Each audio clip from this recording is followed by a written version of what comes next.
Hello hello. ये जो public है ये सब जानती है, पब्लिक है ए बाबू, ये पब्लिक है पब्लिक।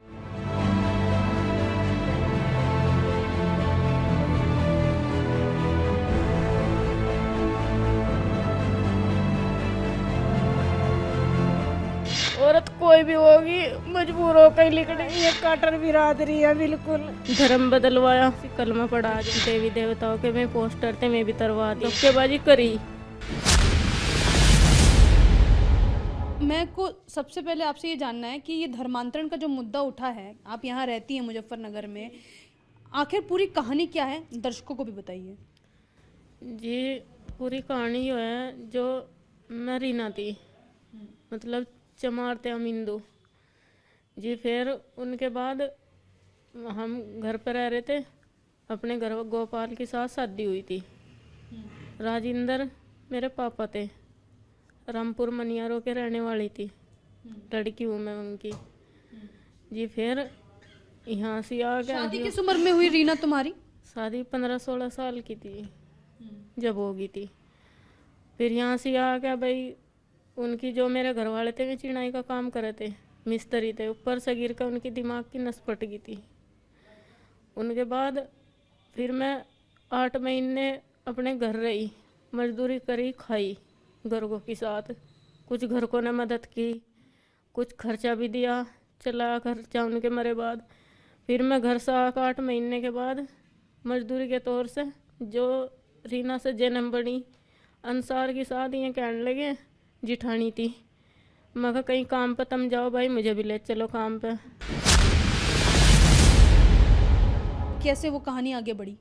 जी उनके मरे बाद फिर मैं घर से आ गई। घर से आने के बाद जब नू देखा भाई घर में कुछ नहीं है, तो बच्चों के लिए माँ तो कुछ ना कुछ करेगी, उन्हें भूख के थोड़ा ही देख लेगी। फिर मैं इन्हें कहने लगी, भाई सब जा रहे थे लेबर में, भट्टे पे जावे मजदूर के तौर से काम पे, मैं भी इनके साथ में चली गई। फिर ये कहने लगे मुझे, नुको क्या नाम, मेरे कपड़े धो करियो बस, और रोटी बना करियो, 6-7 हज़ार रुपये मजदूर के तौर से दे दूंगा। किसने कहा? अंसार ने जी। फिर वहाँ से जाके 15 दिन रहे भट्टे पे। तो वहाँ जाके मतलब मुझे लालच दिया हर चीज़ का, मेरे सीधेपन का, मजबूरी का फ़ायदा उठाया। और इनके उसमें चले पढ़ाई लिखाई ज़्यादा, क्या अब तो हर चीज़ घर मन से भी आकर इन्होंने कहीं बर्फ़ी कहीं कुछ, मना करने के बावजूद भी इन्होंने कुछ कुछ दिया घर पे। और अब अगर कहूँ थी तो मना करते। तो इसका अंदाजा लगा लो कि इन्होंने कुछ ना कुछ मेरे साथ धोखेबाजी करी, जो इस तरह मेरा सब कुछ छुड़वा दिया, धर्म बदलवाया, हर चीज़ का लालच दिया मुझे कि मकान भी देंगे। मैंने मकान मसली करने से मना करी। धर्म कैसे परिवर्तन कराया? आपकी शादी किस तरीके से हुई? मतलब आपको प्यार में झांसा दिया गया? जी इस तरह ही हर चीज़ का लालच दिया। फिर ये फुलत ले गए, मुझे पता नहीं था फुलत क्या होवे, क्योंकि ये मुसलमान थे, वो तो ही नहीं पता था। भाई हम हिंदू थे, हम अपने धर्म का पता था। फिर इन्होंने वहाँ से गाड़ी में बिठा उनको कहीं ले जा रहे। फिर वहाँ से देखे मैंने कितने ही 2-3 ही आदमी थे जो इन अंसार ने साथ ले रखे थे। फिर वहाँ फुलत गए हैं लेकर, तो वहाँ से इन्होंने कलमा पढ़ाया। इन्होंने जी ऐसो मैं घर भी दूंगा, पैसे भी दूंगा, भाई बच्चों की जिम्मेदारी भी, खर्चा भी देंगे, हर चीज़ की पूरी मतलब पूरा वो दिखाया। क्या धर्म परिवर्तन कराने के लिए भी कोई लालच दिया? हाँ जी, नु क्या मेरा दीन ऐसा है, मेरा इस्लाम ऐसा है, इस तरह है, ऐसा ऐसा कहा मुझे। क्या कहा? मतलब इस्लाम किस तरीके से है? मेरे घर में से इन्होंने देवी देवताओं के में पोस्टर थे मैं भी तरवा दिए, नखूल पालिश लगाई थी वो भी तरवा दी, गले में सोम था वो भी कढ़वाया, कि इस तरह हो गया हमारे धर्म में। को मारा भी जाता था, पीटा भी जाता था, और जो है पूरी पूरी रात आप खाना भी नहीं खा पाती थी। मैं तो बहुत दिन से परेशान थी, बहुत दिन से ही। अब मजबूर होकर लिकड़ी में, औरत कोई भी होगी मजबूर होकर लिकड़ी की चेस में कोई भी हो। अन्य मैं जिस तरह ने सोचा आज का भी दिन अच्छा जा, आज का भी दिन, अब ना खर्चे को ना कहीं को ना घर में सामान, और खर्चा मांगो तो लोग किसी से गंदा करके खा ले, जिस तरह औरत कर रही है। बताओ मैं कहाँ से लाती बच्चों की खातर, और बच्चों को भूखे कई कई दिन हो गए, अगला खर्चा देने को मना कर रहा बिल्कुल भी, और कहूँ तो उनको गलत करना।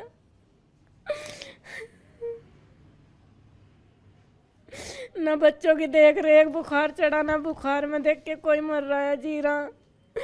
और जब नु कहते मैं इस तरह करूँगा और इस तरह करूँगा, मुझे क्या पता था मेरे साथ ऐसा होगा। मैं ये सोच रही कि मेरे साथ तो होगा, काश मेरी बच्ची है उसके साथ ना हुआ। कम से कम अपने घर में, अपने बिरादरी में रहेगी। चाहे मेरी मौत घर में जाता है, अपने परिवार में जाता है, मेरी मौत आ जाए, कम से कम मेरा बच्ची तो सही सलामत रहेगी अपनी बिरादरी में। क्योंकि ये मुसलमान है, मैंने देख लिया, ये कट्टर बिरादरी है बिल्कुल, इन्हें रहम नहीं आता जरा सा भी। हिंदू को रहम आ जाएगा पर इन्हें रहम नहीं आता। और बात में चमारी चमारी, तो हम तो चमारी रहेंगे। इस तरह करा मेरी साथ। मैं चाहूँगी थोड़ा तुम शांत हो जाओ, क्योंकि दर्शक जो तुम्हें देख रहे हैं और जो तुम्हारी कहानी सुन रहे हैं वो भी बिल्कुल राब्ता रखते होंगे इस चीज़ से।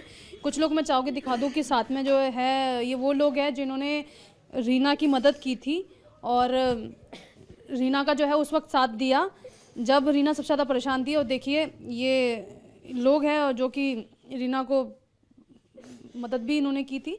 आपके संपर्क में रीना जब आई तो आपने पूरा मामला जो है कानून तक पहुंचाया? जी, हम हिंदू जागरण मंच से हैं, और हमारी जो हिंदू समाज की बहन बेटियां और जिन्हें ये विधर्मी मानसिकता वाले जिहादी और उन्हें बहला फुसलाकर लव जिहाद के तहत फंसाते हैं, उसके बाद उनका धर्मांतरण कराते हैं। हम ऐसी अपनी बहन बेटियों के सम्मान के लिए, उनकी रक्षा के लिए एक प्रहरी की तरह काम कर रहे हैं। हमें जैसे ही पता हमारे हिंदू समाज की इस बेटी का उत्पीड़न हुआ है, इसके साथ अन्याय हुआ है, तो हमने हिंदू जागरण मंच के सभी युवा टीम ने इसकी मदद के लिए आई। आप लोगों के संपर्क में रीना आई थी? रीना, क्योंकि ये लोग मुझे मिले थे और बातचीत भी हुई थी, तो उन्होंने बताया कि ऐसे ऐसे आपके बारे में भी बात पता लगी, और हमें लगा कि ये दिखाना बहुत ज़रूरी है क्योंकि आप बहुत ज़्यादा परेशान हो। मेरे को ये चीज़ आपसे जाननी है कि जब आपको धर्म परिवर्तन के लिए कहा गया था उस समय, तो आपने क्या कहा? मुझे धर्म परिवर्तन नहीं करना। जी मैंने मना करी, मैंने निकाह के लिए मना करी, और मैंने इसके कोर्ट मैरिज के लिए भी और धर्म के लिए मना करी, पर अगले नहीं माने। नहीं मैं इस तरह करूँगा, नु करूँगा कि मुझे मोहल्ले वाले कभी बढ़न ना देवे इसके दौरा, इस तरह करा। और फिर नु कहते हम मुसलमान हैं, मुझे ये डर था मैं कभी मार के घेर था, मैं अकेली करूँगी क्या। कैद भी करके रखा था, बंद कर दिया था घर पे? जी हाँ, वहाँ से वहीं फुलत ही थे, कमरे में ही थे। भैया निकाह की उसकी बात कर रहे थे, ईमान दिवाने की। वैसा बंद तो किसी ने वो नहीं करा था। अच्छा जी, फिर मन से ये मुझे ले आए थे। अच्छा, बंद नहीं किया था, लेकिन ये था कि वहाँ से निकाह की बात चल रही थी मदरसे से, जहाँ पर आपका हाँ जी, धर्म बदलवाया था। जी धर्म बदलवाया था वहाँ से, ऐसा करा था इन्होंने मेरे साथ में जी। अब क्या लग रहा है आपको? अब तो जी मुझे इनका वो बहुत बुरा लग रहा, अपना ही धर्म सही है। इस तरीके के काम करने के लिए मजबूर करता था। ये नु क्या करता था, खर्चा मांगू था नु को, जिस तरह औरत कर रही गलत काम करके सोई खा ले, गलत काम करने पे मजबूर करते? जी जी। आपने आवाज़ उठाई कि नहीं मैं ऐसा नहीं करूँगी? जी मेरा तो कोई वो ही नहीं था, अगर मैं गलत काम करूँगी, गलत काम करती तो मैं पहले ही करती।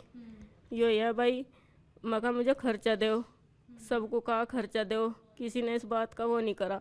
और आज जो जिनके नाम है, आज में सब मेरी खुशामंद काट रहे हैं कि हम तुझे खर्चा भी देंगे, तुझे सब चीज़ देंगे, क्यों आज परेशान है ना, तो आज सब खुशामंद काट रहे हैं। मैंने कह रही जिस तरह मुझे उजाड़ी इसी तरह मुझे बसाओ, मैं नहीं सुनती किसी की भी। अंसार को गिरफ्तार कर लिया गया है? हाँ जी, जेल जा लिया वो जी। बाकी और कितने लोग थे जिन्होंने आपको मजबूर किया धर्मांतरण करने के लिए?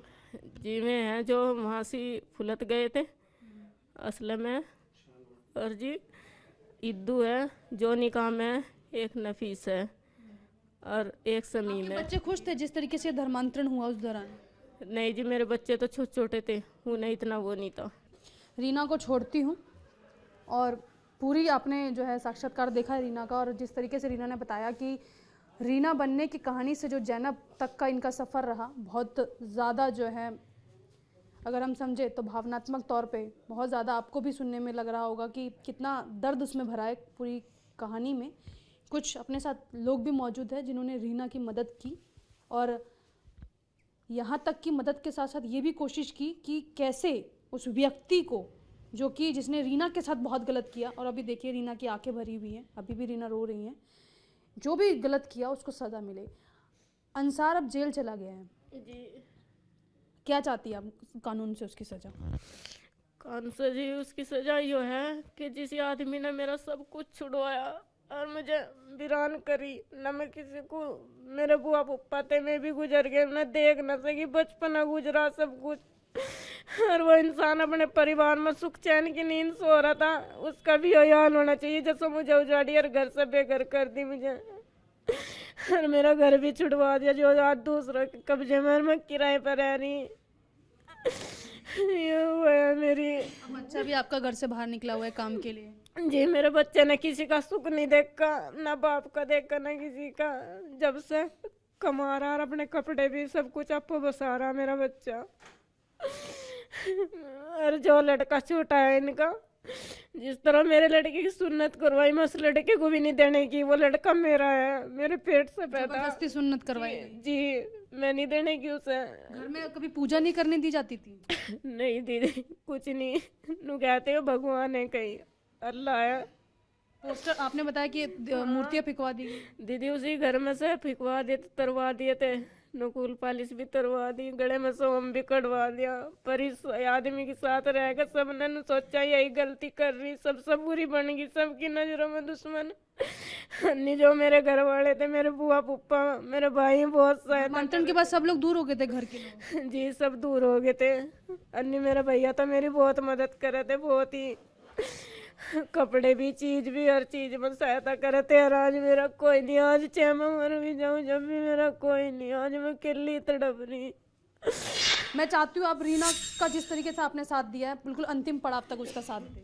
ये हमारी बेटी बहन के समान है, और हम सभी हिंदू जागरण मंच परिवार इसे अपने परिवार की बेटी की तरह इसका भरण पोषण पालन पोषण की जिम्मेदारी लेगा, और आज के बाद इसकी हर दुख हमारा दुख होगा, इसकी हर जिम्मेदारी हमारी जिम्मेदारी होगी, हम अपनी किसी जिम्मेदारी से पीछे नहीं हटेंगे। अंसार ने जो किया उसके लिए सजा क्या है? उसके लिए सजा फांसी। ऐसे आदमी को तो बीच सड़क में खड़ा करके गोली मार देनी चाहिए। जो धर्मांतरण के लिए लगातार केसेस मुजफ्फरनगर में सबसे ज़्यादा आते हैं, रीना के बारे में मैंने सुना, रीना से जैनब बनने की कहानी। आप मुझे बताइए कि किस तरीके से जो है ये मौलाना, जिस भी आप लोगों ने जिक्र भी किया, कलीम सिद्दीकी का नाम आया इसमें। जी कलीम सिद्दीकी के हर जगह कुछ ना कुछ व्यक्ति छुटे हुए हैं। वे लोग किसी हिंदू समाज के जो दबे कुचले लोग हैं, जो गरीब तबके के लोग हैं, उन्हें भ्रमित करके उन्हें फंसा के ले जाते हैं, और वहाँ से कलीम सिद्दीकी के मदरसे में उन्हें धर्मांतरण कराते हैं। ये बहनें जो रीना की तरह जो है जैनब बनी है? करीब बहुत सी बहनें हैं। अभी पिछली बार हमने खोतरली में पकड़ा था, करीब एक मामला पकड़ा था हमने, वहीं से 4 लड़के हमने बरामद करी थी, और उस मामले में मुकदमा दर्ज हुआ था, वहाँ पे भी कार्रवाई हुई। और जो सिद्दीकी है इसके द्वारा व्यक्ति छोड़े हुए हैं, बहुत से धर्मांतरण कराया हुआ है, इसके खिलाफ भी कार्रवाई तो चल रही है और सख्त कार्रवाई चले। और जो आपको क्या लगता है जो धर्मांतरण जैसे केस है, सरकार ने उसके लिए कानून भी बनाया है, और ऐसे में कहा जाता है कि जब तक बिना प्रशासन की अनुमति के आप धर्मांतरण नहीं करते, लेकिन जो इस तरीके से धर्मांतरण हो रहे हैं इसके लिए क्या सजा होनी चाहिए? फांसी की सजा होनी चाहिए, जिसका भी नाम आ रहा है। बहुत जैनब की जब आपने कहानी सुनी, रीना की जो आपने कहानी सुनी, रीना से जैनब और जैनब से रीना वापस होने की कहानी, इसको क्योंकि आप खुद इसके साक्षात प्रूफ रहे हैं, आप लोगों के साथ संपर्क में भी आई होंगी, जब सुना तो कैसा लगा? बहुत दुख हुआ, और इस तरह की घटनाएं समाज में कलंक है, हिंदू समाज के लिए पूरे। प्रदेश के मुख्यमंत्री योगी आदित्यनाथ ने कानून बनाया है, मैं चाहता हूँ प्रदेश का प्रशासन उसके खिलाफ सख्त से सख्त कार्रवाई करे। धर्मांतरण के कितने और मुद्दे जिसकी बलि चढ़ती है बेटियां? धर्मांतरण के बहुत सारे मुद्दे हैं हमारे यहाँ पे मुजफ्फरनगर में, क्या पूरे उत्तर प्रदेश में काफ़ी वो चल रहा है। इसका रैकेट बहुत बड़ा है, इसको जब पता लग जाता है तो सामने खुल के आ जाता है, बट खुल के नहीं आ पाता है। यानी कि अभी भी ऐसे बहुत सारे मामले हैं जो कि अंदरूनी तौर पे हो रहे हैं। अभी भी अंदरूनी मामले हो सकते हैं। अब इसका मामले का हमें पता लगा है तो हमारे सामने आया है, मीडिया के सामने आया है, प्रशासन के सामने आया है। बाकी अगर पता नहीं लग पा रहा है तो हम क्या कर सकते प्रशासन कितना जो है सहयोग करता है इस पूरे मामले पे? प्रशासन सहयोग भी करता है और लिपापोती भी करता है, इसलिए मेरा रीना का मामला आप दबने नहीं देंगे? नहीं, बिल्कुल नहीं दबने देंगे। हम हर संभव मदद करेंगे और उसको कड़ी से कड़ी सजा दिला के रहेंगे। ये वो लोग हैं जो कि हिंदू समुदाय से जुड़े हैं और ये वो भी लोग हैं जिन्होंने रीना से जैनब और जैनब को वापस से रीना बनाने में एक बड़ा सहयोग किया, क्योंकि रीना अपने घर वापसी जाना चाहती थी। रीना इन तमाम चीज़ों से हटना चाहती थी, क्योंकि पति की मृत्यु के बाद जिस तरीके से झांसा दिया गया लव जिहाद के नाम पे, जिस तरीके से धर्मांतरण किया गया, उससे कहीं ना कहीं एक जो बड़ी अंदरूनी तरीके से जो चोट है रीना को लगी है, वो शायद आप इंटरव्यू के जरिए समझ पाएंगे। और अभी भी जो है काफ़ी ज़्यादा परेशान रीना नज़र आ रही है। ये वो मामले हैं धर्मांतरण के जो कि कई अस्तित्व में आते हैं और कई ऐसे मामले होते हैं जो हम लोग नहीं समझ पाते हैं क्योंकि वो मामले दब जाते हैं। लेकिन कई ऐसे संगठन हैं, कई ऐसे मंच हैं जो कि कोशिश कर रहे हैं ऐसे मामलों को अस्तित्व में लाने की और ऐसे लोगों को सजा दिलाने की जो कि ज़बरदस्ती धर्मांतरण करते हैं और लव जिहाद के नाम पर महिलाओं को फुसलाते हैं। ये वो कहानी है रीना की जो कि जैनब बनने तक चली और जब जो है पति ने ज़्यादा परेशान किया, मारपीट की, लव जिहाद के नाम पर जो है प्रेम जाल में फंसाया, बच्चों के लिए राशन तक की उपलब्धि नहीं यहाँ पर करवाई गई, बच्चे भूखे यहाँ पर सो जाते थे। ये रीना ने पूरी हमें कहानी बताई और ज़बरदस्ती खतना भी कराया गया। तमाम चीज़ें जो आपने रीना के मुंह से सुनी, अभी भी जो है रीना की आंखें नम है, अभी भी रो रही हैं और अभी पूरा मामला कानून के संपर्क में भी है। लेकिन अब ये भी देखना है कि क्या ऐसे मामलों पर नकेल कसती है, क्योंकि सरकार लगातार धर्मांतरण को लेकर काम तो कर रही है। और जिस तरीके से अभी जिस मस्जिद का जिक्र आया और इस मस्जिद का जो नाम पे जो वहाँ पे मदरसे में जो लोग रहते हैं, खासकर जो एक नाम है जिसका नाम है कलीम सिद्दीकी, मौलाना कलीम सिद्दीकी, जो कि काफ़ी चर्चाओं का विषय भी बने हुए हैं, जिन्हें अभी गिरफ्तार भी कर लिया गया है, उनके भी कई लोग जो है इस तरीके से धर्मांतरण करा रहे हैं। यहाँ के जो लोग हैं, जो कि स्थानीय लोग हैं जो ऐसे महिलाओं के लिए काम करते हैं, उनका कहना है। लेकिन बहरहाल अब रीना से जैनब बनने की कहानी आप ज़रूर देखिएगा और ये वास्तविकता है और सचेत भी हम चाहते हैं आप लोगों को करें अगर इस तरीके की चीज़ें आपके आसपास नज़र आती है। कैमरा पर्सन राजीव के साथ मैं भावना, इंडिया टीवी, मुजफ्फरनगर।